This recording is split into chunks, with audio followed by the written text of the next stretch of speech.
Water provides structural support, cools plants down, and moves nutrients to all the right places.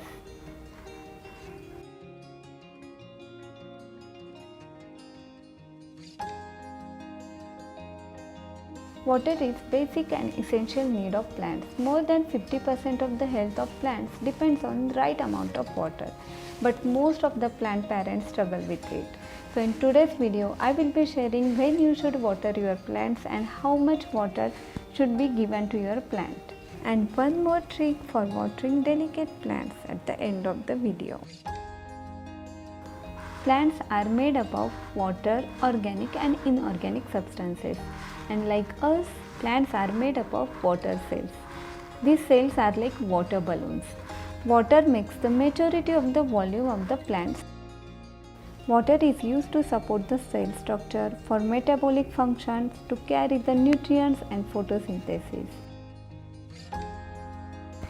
Once you get little bit of experience and understanding when and how much to water your plants, your home becomes almost second nature to your plants.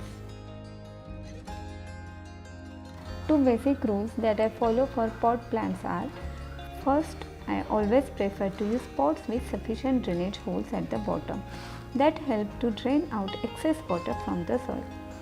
Second, I water only after checking the pot few inches of the soil. Also, while watering, I water the plant until water comes out of the drainage holes, and always empty the drainage plate. Now, important thing is when to water plants. How do you know that plants are thirsty?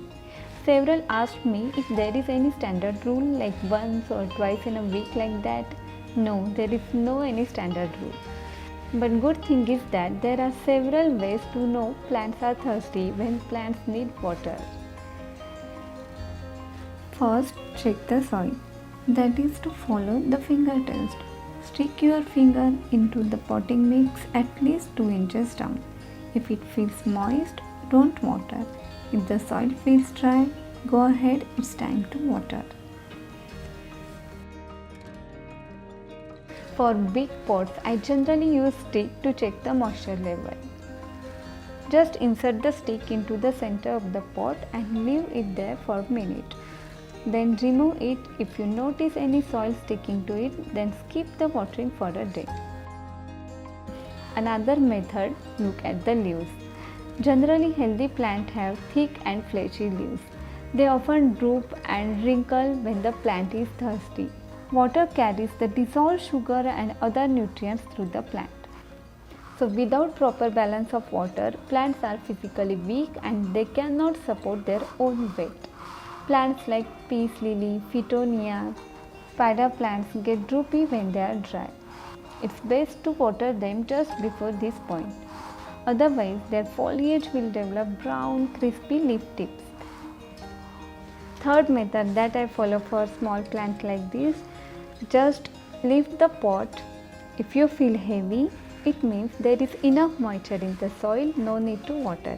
If you feel light in weight, means plant is thirsty and asking for water.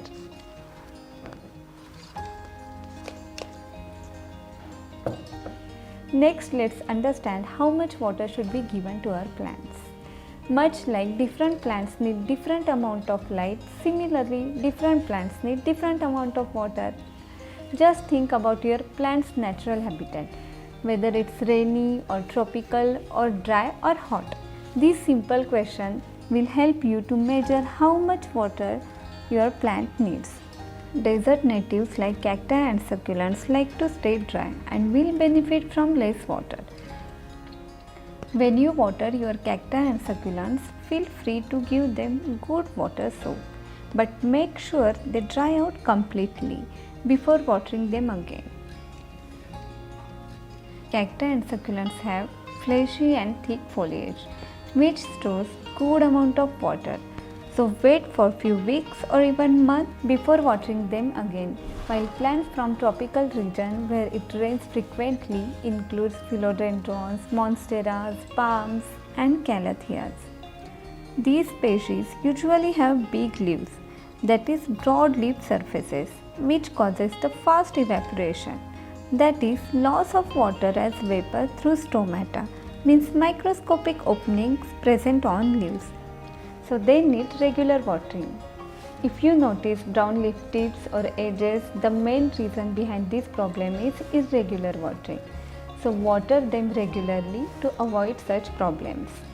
When you add water, be sure to moisten the entire root zone. In other simple words, water until the water comes out of the drainage hole in the bottom of the pot to ensure all roots are wetted. But this does not mean that we are overwatering our plant. Overwatering does not mean you gave it too much water at once. Overwatering does means you are watering too often and that the soil is kept continuously too moist. Generally, yellow leaves, mushy stems are sign of overwatering. Also, an overwatered plants look droopy, has wilted leaves in combination with soggy soil. Don't get confused here with the wilting resembles sign of too little water. Check the soil first. If it's still moist, your plant might be in trouble. So let the soil dry out before watering again. Like overwatering, underwatering also impact the plant health. Water is carrier of nutrients from soil to the plant tissue. If there is not enough water, there is not enough nutrients for plants to thrive. The leaves of plants will start wilting, tips and edges turn brown and crispy. From my experience, an underwater plant is easier to save than an overwatered plant. All that an underwater plant needs is good watering. In simple words, our plant needs just enough watering, not more or less.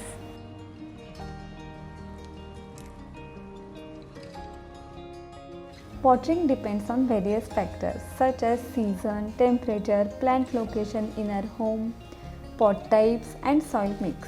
Let's understand quickly. In summer season, when plants are actively growing, they need good amount of water than when it's winter and they are in their resting period. Furthermore, plants in terracotta pots need to be watered more frequently than pots in plastic containers. Moisture evaporates quickly through the terracotta pots and stay trapped in plastic containers. Plants in small pots need watering more often than plants in larger pots because soil mixture which contain good amount of organic matter helps to retain moisture. But small soil space and the size of the pot stores very little moisture. If you notice the water going straight through without saturating the soil, it could be due to the poor soil quality. In such cases, mixing compost to the soil is good idea. Compost has good water holding capacity with sufficient nutrient supply. When you water your plant, it should be absorbed by the soil mixture immediately. It should not be sitting on the soil layer. Air circulation and good drainage is very important to avoid rotting of plants. Like water, good soil is equally important for plants' health. For more details, you can check out my video how to make best soil mix or potting mix for indoor plants.